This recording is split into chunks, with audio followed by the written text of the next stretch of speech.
Friends, let me begin by showing you a cartoon that appears in this week's New Yorker.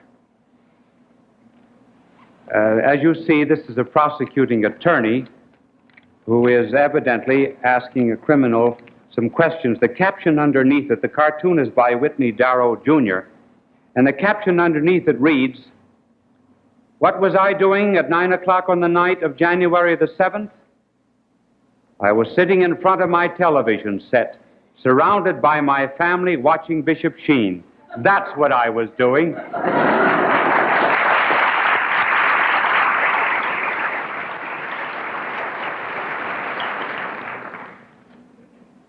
Well, tonight is for those who go to college and have received degrees. I heard of one man who said he had 3 degrees. He got one from the University of Illinois, the other from the University of Indiana, and the 3rd degree he got from the Hammond Police. Someone asked him what the 3rd degree was. He said, $64,000 question with a rubber hose.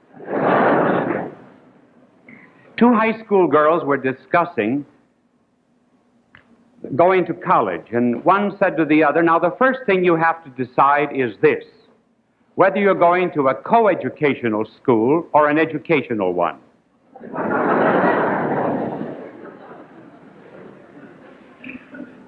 When I was in college, some of my classmates were one night tossing up coins, and one of them said, "If it comes down head, we go to the movies, tails, we go to a dance, and if it stands on end, we study."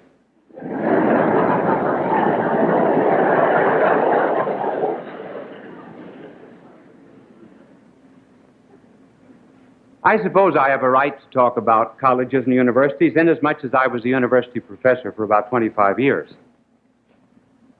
But I did a favor to all my students. I started practicing teaching in England. Now, most professors don't do that. They just start right in on their own fellow citizens. I wasn't a great success, I'll tell you that, because I was teaching theology in the dogmatic seminary of London, England. And this particular day, I remember, I had to give a lecture on theandric actions. Now, theandric action in theology is easy enough to explain, but when you're giving theandric actions to theological students, you never make it plain and simple. Otherwise, you'd never be a professor. Because it is the business of a professor to complicate the ordinary simple things of life. And I had spent about 18 hours preparing this course. I had read Bonaventure and Scotus and Suarez and Aquinas.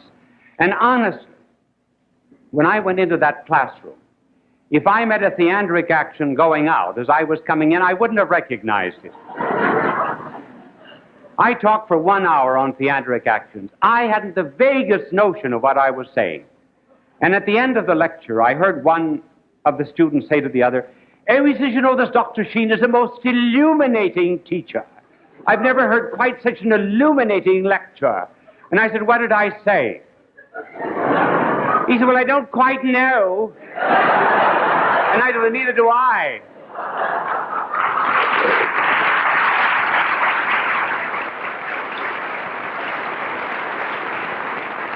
I didn't intend to tell you all of this, but I can remember very well when I started teaching that the first day I decided that if I was going to sit at a desk, I never would be able to be a good teacher. Because after all, if the students have to stand for you, you ought to stand for them. And then I also decided that I couldn't read the notes, so I would sneak away 2 or 3 feet and then look back at them like this, like they do on television, you know, all the idiot cards that they have out in front of them. And it was very hard getting used to being away from the notes. Well, now, we've been asked many questions by college students. And these are the 3 principal ones, and we're going to answer them tonight. 1, what is a good professor? What makes a good teacher? 2, what courses should one follow in college? And 3, what is the psychological attitude of a student for learning? Now, first, what makes a good teacher? Here we go back to the greatest teacher who ever lived. This appears in a work of his called De Magistro. It's only a line, and yet how simple it is. It's this. The teacher or the professor is related to the students as a doctor or a physician is related to his patients. First of all, it will do no good for a doctor to have pills in his hand unless he gives them to the patients. It'll do no good for the patient to receive the pills unless he's able to assimilate them. So a teacher, he may have all the knowledge of the world in his head,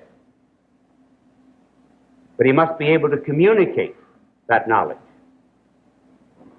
One of the major faults, possibly, of college teachers is that they read their message, their classes, with the result that education consists in the transfer of some memoranda from the notebook of a professor to the notebook of a student without passing through the mind of either. Many a professor is a textbook wired for sound. I'm sure that many who have been to college will admit that 40% of their teachers could be supplanted by a phonograph record and a loudspeaker on identically the same subject. This great teacher, whom I just quoted, Thomas Aquinas, said that a teacher should teach as an inventor invents. In other words, he must think, not just read. You've heard Professor Baxter, for example, talk on Shakespeare on television. At least I hope you have. He's thinking all the while he's teaching. Therefore, he's learning. A teacher must learn while he teaches. I remember when I left the University of Louvain, I asked Cardinal Mercier to give me some suggestion as to how to be a good teacher. He says, tear up your notes at the end of every year. And I did. I had one professor once whose notes were yellow with age. Been reading them over for 25 years. Some professors, honestly, they might just as well hand out their notes to the students, let the students go home and copy them. Why copy them in the classroom? Isn't it strange that in a college, if a football coach does not deliver a winning team within 3 years, out he goes. But a professor can be there not knowing literature or science or being unable to teach it for 20, 30 years and then be pensioned off. Then as regards the students have a potency for knowledge, just as the patient has a capacity or a potency to be cured through the medicine which the doctor gives him. The mistake, therefore, in teaching would be to have the students do everything through discussion. That's the opposite error of the teacher just reading his notes, and not learning while he's teaching, and not giving a spirit. Nemo dat quod non habet. If students have a limit to what they can give in discussion. Furthermore, there has to be a standard of discussion.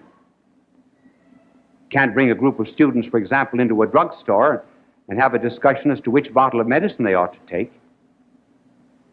There must be some advisor who will give them some standard of judgment.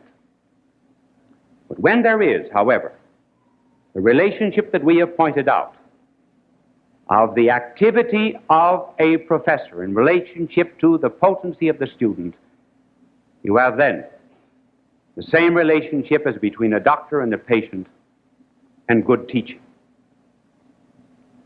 But now what courses? there are two principles of deciding courses. One principle by which a student may decide which courses to take is the pyramid principle.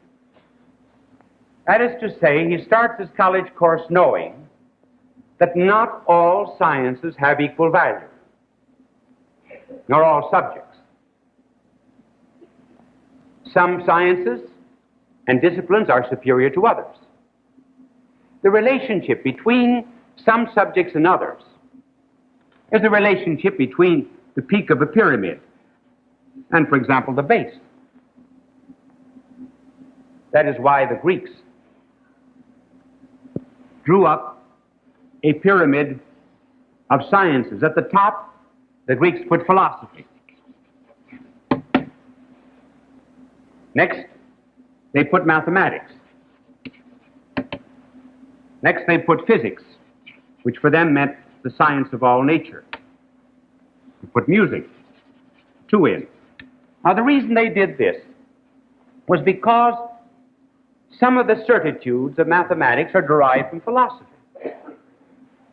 Some of the certitudes of physics are derived from mathematics. One cannot study music without knowing some mathematics. It is as if one poured wisdom or knowledge on the peak of the pyramid and then let it run down on the sides. Now, the other theory of deciding courses is quite the opposite to this. It is what is known as the shelf theory of courses. Here's a shelf. And on this shelf, how do you draw bottles? Well, these are bottles.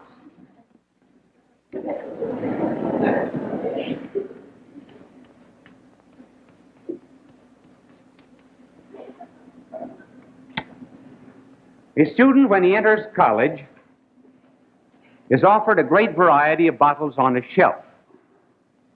As when he goes in a grocery store, he's offered a great variety of cans. Now, the important thing is this. At the end of 4 years, the student will be expected to bring 120 bottles to the dean. It doesn't make any difference what's in the bottle. That's of no importance, what your course is. The important thing is to get the bottles. And if you bring 120 bottles to the dean, then if he's convinced that they pull the wool over your eyes, they'll give you a sheepskin.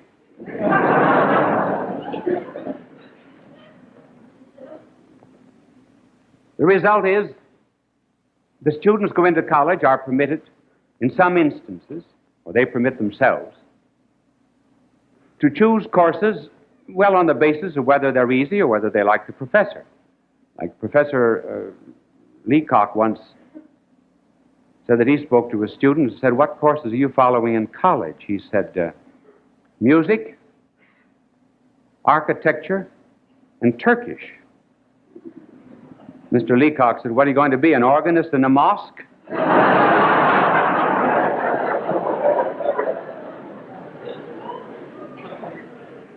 He said, "No, they come at 9, 10, and 11 in the morning."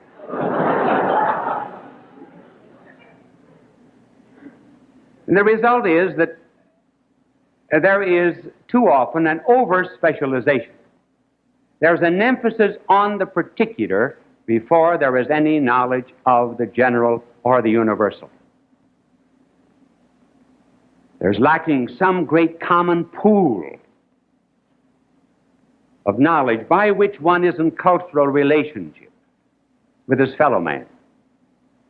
The great poet Dante gave a natural explanation for the failure to complete the Tower of Babel. He said it was not so much that God sent confusion of tongues among them, it was rather they confounded themselves. He said they broke up into specialties, and one was concerned about taking mud from the river, another was baking it, another measuring, and so on and so forth. And after a while, each developed his own jargon. When it came time to build the tower, they couldn't understand one another. Well, there are some courses today that are so specialized in colleges that we have, actually, in some universities, there are courses in cosmetology.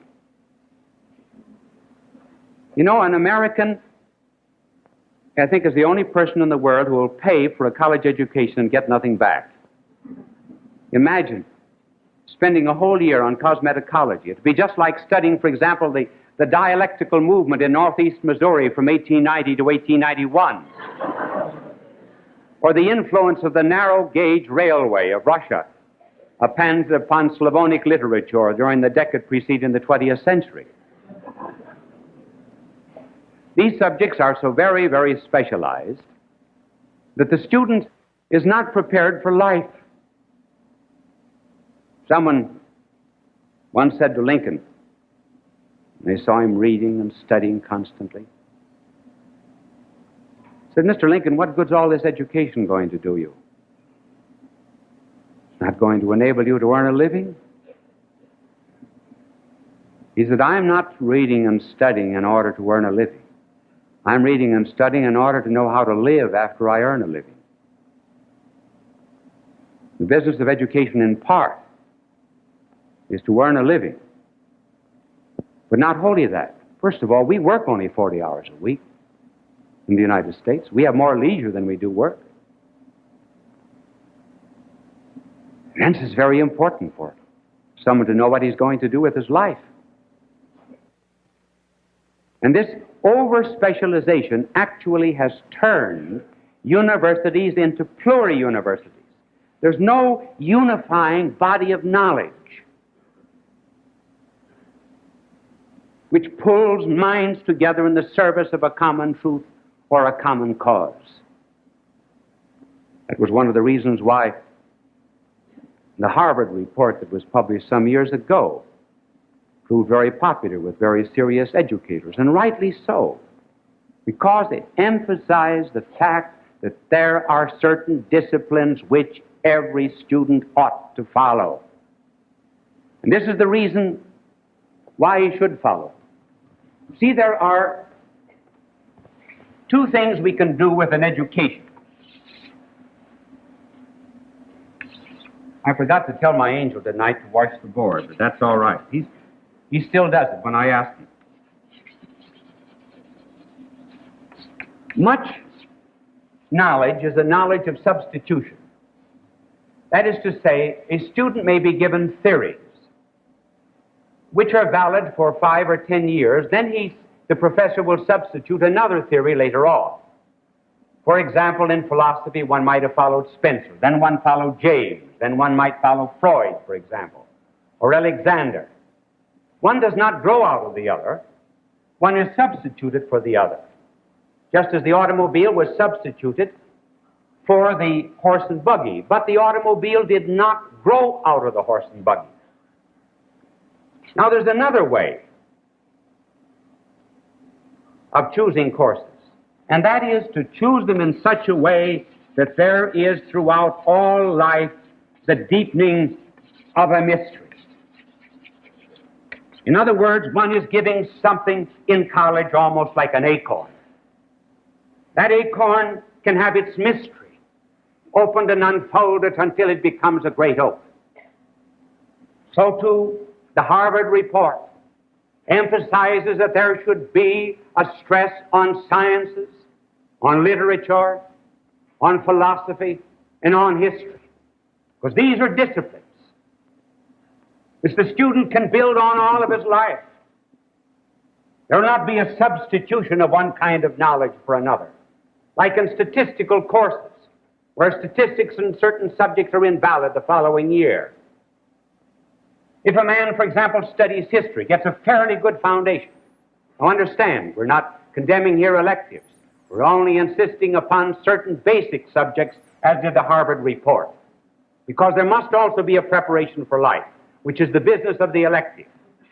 If, for example, one studies history, one begins to understand and to realize that just as the individual cannot think without going back into the storehouse of his memory, so too if civilization is to make any progress, we must go back to the memory of civilization, which is tradition and history.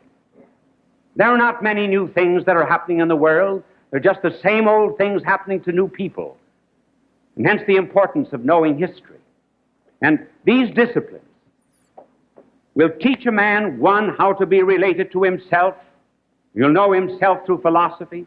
He will know society. He will know his relationship to the universe. And above all, he will understand his relationship to God. And finally, what will be a psychological attitude towards study? And what dispositions must he cultivate? 2.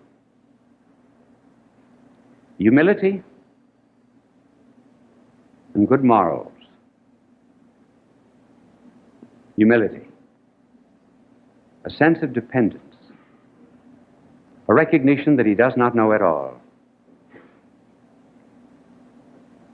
If a man is truly learning, he becomes more and more humble as he studies. He sees new avenues of knowledge down which he might travel for a lifetime. I wish that I knew now 1/10,000,000th as much as I thought I knew the night I was graduated from high school. But when one becomes proud of what he knows, he lacks docility. He's lost the scientific approach. And incidentally, I wish that I had time to emphasize the importance of science in these disciplines. In high schools, there are 50% of our high schools that are teaching no chemistry and 53% that are teaching no physics. How dull life is going to be without knowing something of this great scientific world in which we live. The scientist, see how humble he is before nature? He sits passively before nature. He does not dictate to it. He's humble before it. And he sits and waits for nature to unfold its laws, as the good man will wait also for God to unfold his will to him. By becoming humble, one becomes teachable. By becoming teachable, one becomes wise. That's the first condition. And another condition is good morals. This great teacher whom I mentioned, greatest teacher who ever lived, asked the question, does an immoral life affect a man's intellect?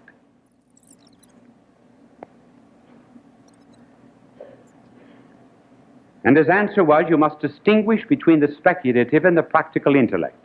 The speculative intellect is the intellect that knows in the abstract. The practical intellect is the intellect that chooses. It's the intellect that has to do with goodness and with motivations.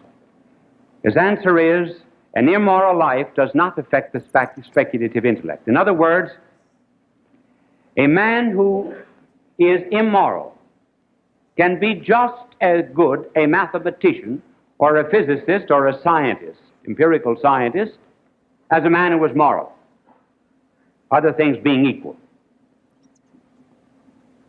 Will not affect that capacity. But when it comes to the practical intellect,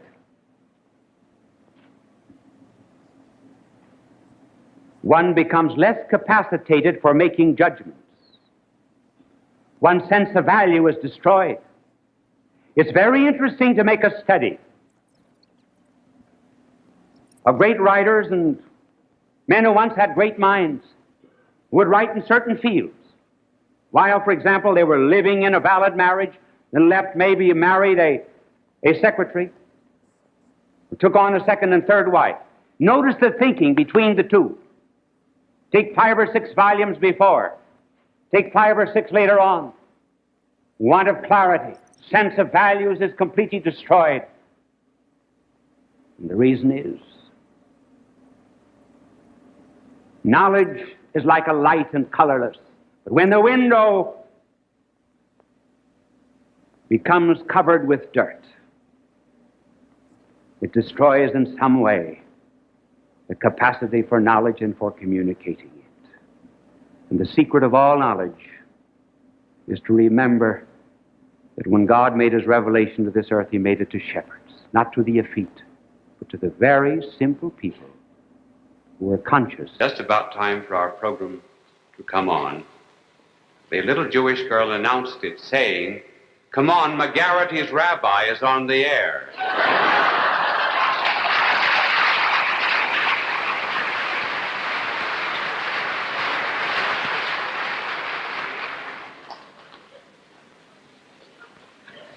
Our subject for this evening is education.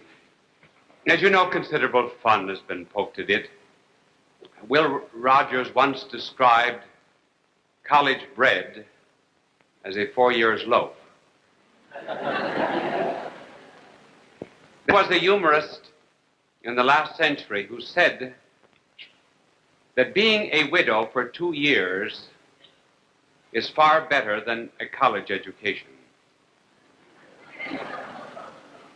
And Robert Hutchins, formerly of the University of Chicago, said that the reason we give sheepskins to college graduates is in order to cover up their intellectual nakedness. These are, of course, very extreme views on education. But every one of us, of course, regrets that we had not studied more when we were in school. I got into considerable difficulty a year or two ago on television just by saying, I thought in mere fun, that I spent 4 years in the 3rd grade.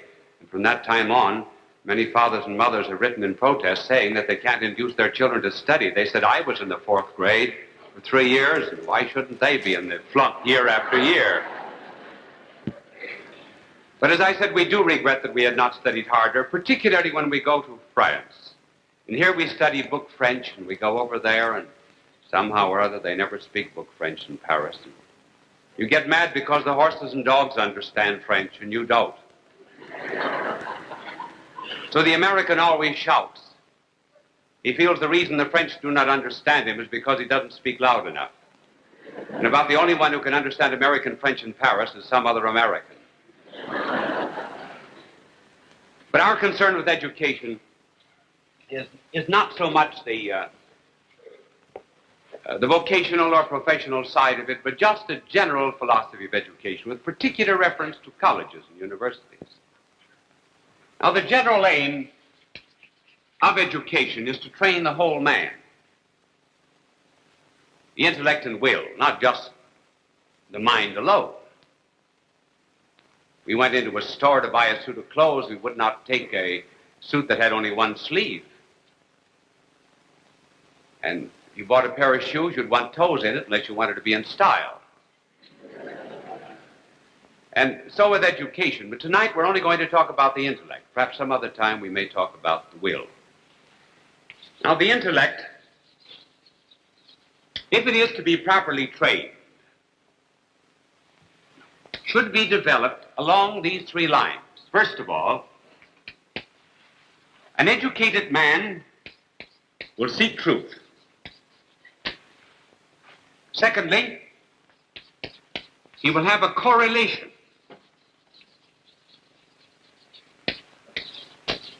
Of studies. That is to say, one subject in his college will be related to another subject. And thirdly, there will be depth. Particularly the deepening of mystery. First of all, truth. The purpose of education is not just to train us for democracy, not to train us to make a living. The purpose of education is to acquaint us with truth. Truth about everything. Truth in a certain sense is narrowing. I know. Before you go to school, you're free to believe that Shakespeare was born in 208. And then you have to believe that he was born in 1564 and died in 1616. I hope that's right. I haven't looked that up. That just came right out of my unconsciousness. And we have to know the truth of science, the truth of literature, and above all, the truth of man. We're not able to serve democracy unless we are true human beings. We cannot make a living, for example, as an engineer, unless we know the truths of engineering. Beyond all these particular truths, the one basic truth that we have to learn It's, of course, the truth of our own existence. We would not have a gadget in our house 5 minutes without knowing the meaning of that gadget. And yet some people will live 10, 20, 50, 60 years without knowing why they are here or where they are going. And when life is meaningless, it's very dull. And it is this absence of a goal or purpose that makes so many people full of worries and anxieties, fears, and psychoses, neuroses. After all, what's the use of living unless we know the purpose of living? Therefore, the first thing that education should give us is, what is the truth about a man? Why was he made? We will not develop that in detail. His ultimate purpose, when all other purposes are satisfied, is to attain perfect life and truth and love, which is the definition of God. Now, why is truth important? There is a principle in psychology that is called idiomotor. That means that every idea has a kind of emotive power. It tends to work itself out into act. Suppose you're at a football game. You're in the stands where you can see the plays readily. And from this superior position of yours, you see a fullback swinging around right end. But you see an opening around tackle. And so you move this way. You had the idea in your mind, and the idea worked itself out into act. As a matter of fact, every idea that we do have tends to some kind of expression. That is why very often our actions betray our ideas. Some say it doesn't make any difference what you believe, it all depends upon how you act. That is nonsense, because we act upon our beliefs.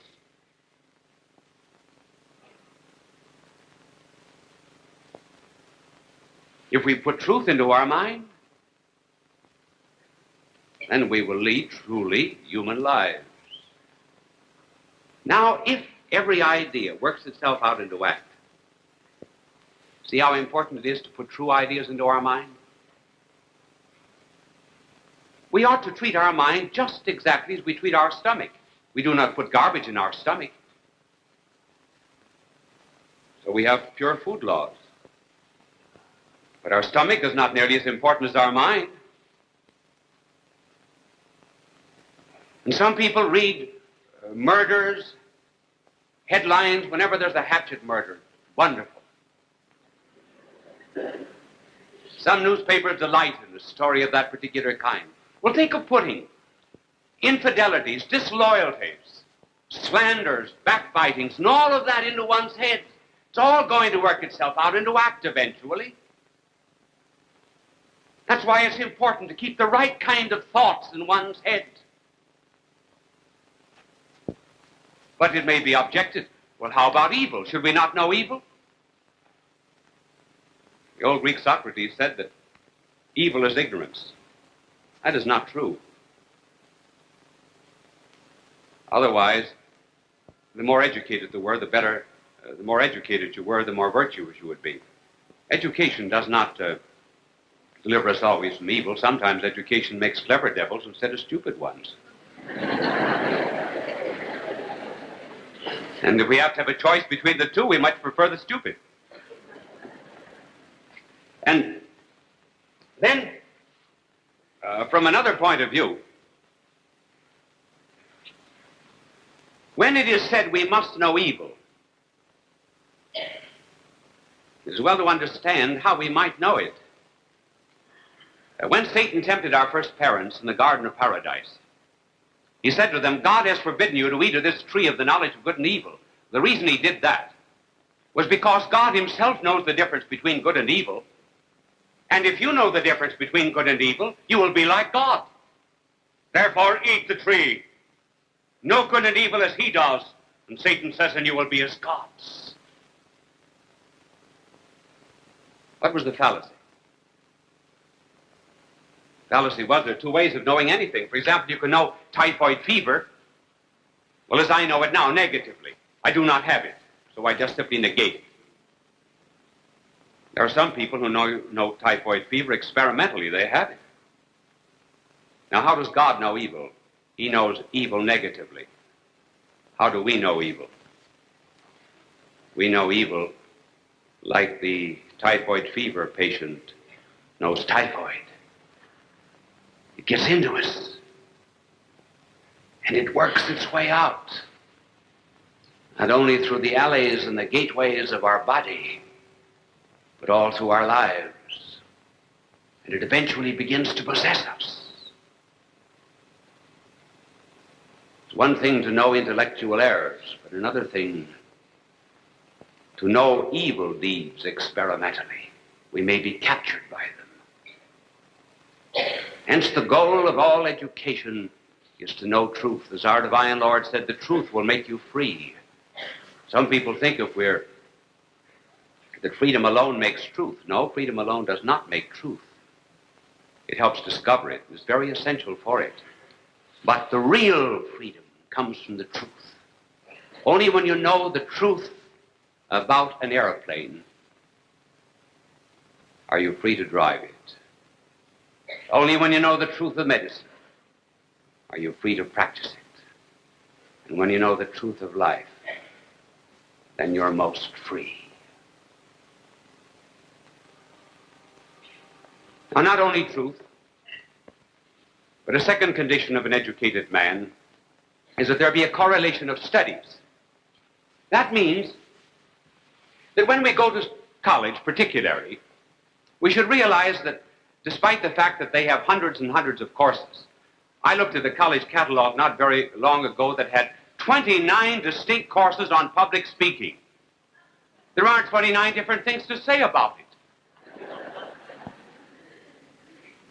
One thing is, don't read a manuscript or a teletype. But they had 29 courses, and I said, why do you have 29 courses? And they said, well, other universities do. Well, they were keeping up with the Joneses. But in a real college course, there are some courses that are more important than others. And we are to regard wisdom very much as a pyramid. And therefore, the wisdom that is at the top of the pyramid in sciences, well, such as the Greeks put at the top, metaphysics, mathematics, physics, which is a little different from our modern physics, but we'll let that go. They said that all of these sciences illumined the lower sciences, which is true. For example, you would not understand music unless you had mathematics. In a musical composition, not every note has the same stress. In language, not everyone has the same emphasis, every word. But today, the tendency in education, instead of having some courses which are much more important than which everyone ought to take, in order that he might be truly informed to live a human life, we have the shelf theory. The shelf theory is that you have a number of bottles on the shelf. These are bottles.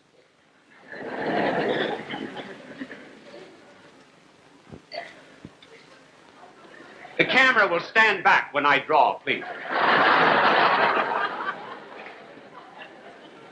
Now, the idea is, when you go to college today, is it doesn't make any difference what course you take. You just elect any course that you please. And at the end of 4 years, you collect 64 bottles, 64 credits. It doesn't make a particle of difference what's in the bottles. Sand, water, milk, makes no difference what. They all have equal value. Bring them to the dean, and you'll get a sheepskin.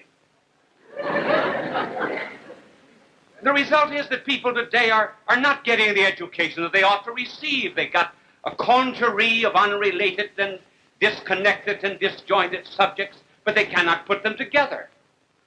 A really educated man sees a relationship between various branches of knowledge. For example, between science and theology, between history of the Old Testament, and so forth. On the other hand, our assumption today in education is that No one subject is more important than another. And what is important is that you count something that has never been counted before. If you do that, you're supposed to really deserve a PhD. And that is the reason we have really peculiar theses. I know a university that has counted the datives, the vocatives, the ablatives, and the genitives in Virgil, the infinitives in Augustine. Did you know that there was a university that gave a PhD thesis degree for the thesis, 4 Ways of Cooking Ham? Did you know that there was a university that gave, imagine, a doctorate philosophy degree? It almost makes you want to forget philosophy. They gave a PhD degree or a thesis on 4 ways of dishwashing. Then there was an MA thesis given, or degree given, for a psychological study of the post-rotational eye movement of squabs. But I think the prize is that university, and I do not mention the name of any of these universities. It was the university that gave a PhD degree to the student who wrote on the microbic content of cotton undershirts.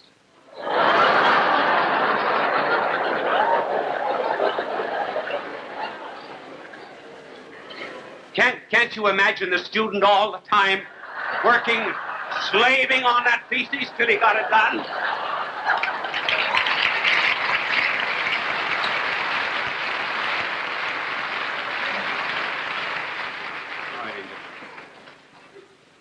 Therefore, not only the knowledge of truth, and not only a correlation of subjects with certain subjects which ought to be essential, so that a man will be truly educated, but finally, a truly educated man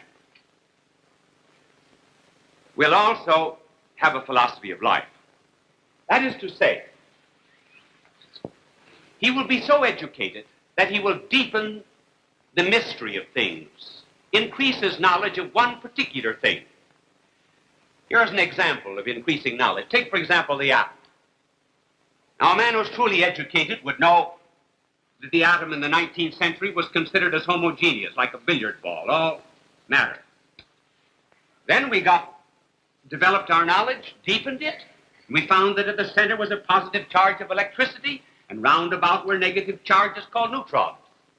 Then we discovered that this was a kind of a miniature of the solar system, and in the center was the sun, which corresponded to the proton, and round about, corresponding to neutrons, were Mercury, Venus, Earth, Mars, Jupiter, Saturn, Uranus, Neptune, the various planets. Oh yes, now that the dog show is on, Pluto.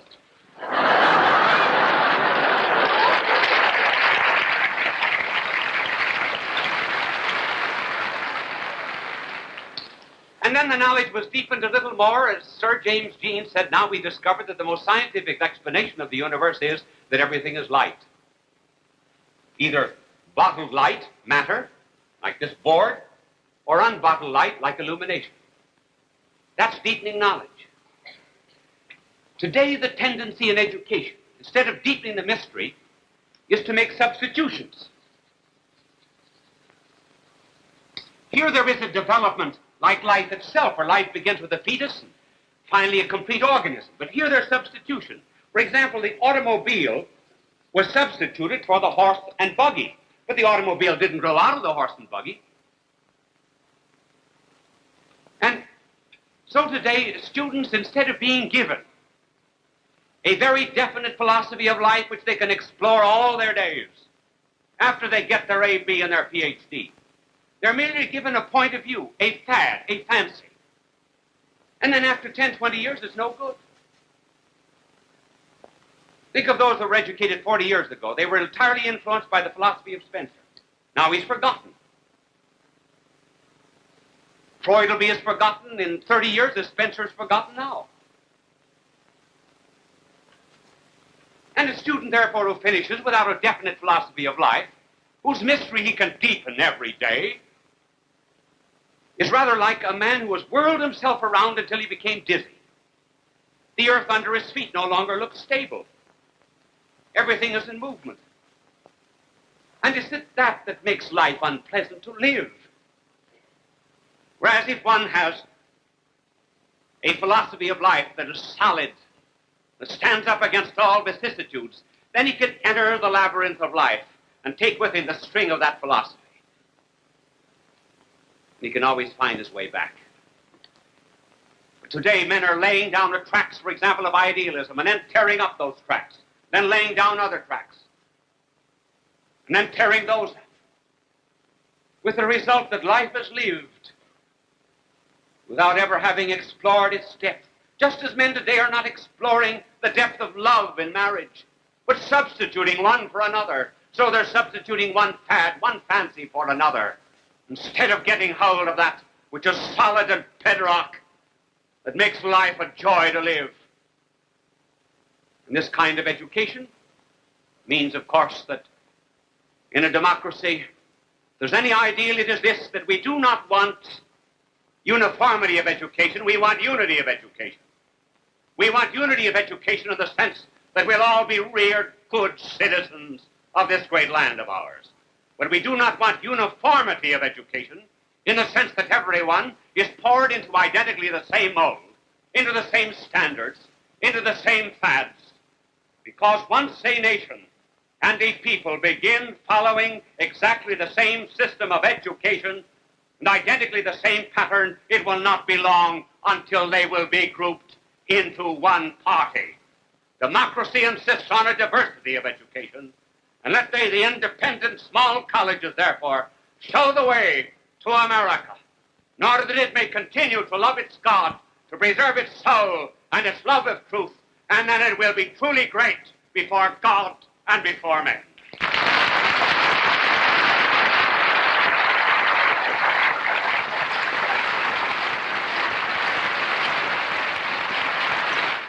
People of all faiths recognize Bishop Fulton J. Sheen as one of the greatest communicators of the 20th century.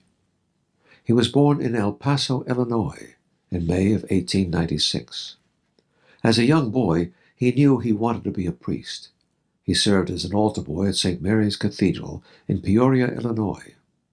At St. Viator College, his education and debating skills taught him the skills he used throughout his life. His unique ability at being natural and at ease in front of any audience was noted early in his ministry. He was ordained in 1919 and went on to become one of the best-known and greatly loved priests in church history. He wrote 96 books and hundreds of articles and columns. He broadcast numerous radio and TV programs. People from all faiths watched him on television because he spoke to every man. They always waited with joy for his goodbye, his blessing, God love you. It continues to give us joy and memories. Bye now, and God love you. Bishop Fulton J. Sheen went to be with the Lord in December of 1979. Fulton J. Sheen, Requiem.